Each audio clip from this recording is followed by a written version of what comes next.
Tak máme tu parádne kúpanie v čistej rieke v USA, štát Washington. Máme koncom februára, čiže voda je krásne studená. Ideme na to.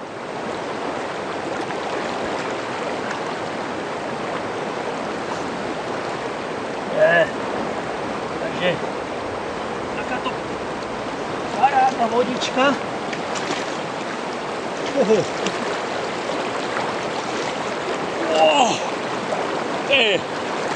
Žiletkáš.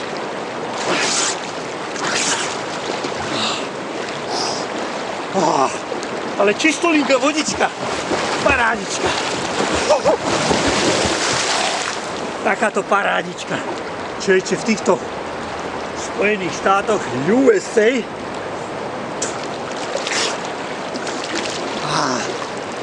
Voda môže mať okolo 5 stupňov.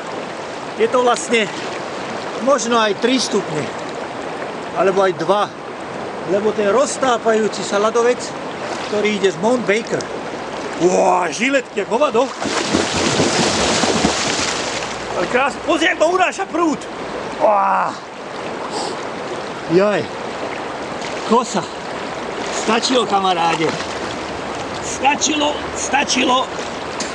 Stačilo kosy. Tak Nazďo, jak sa to vypína?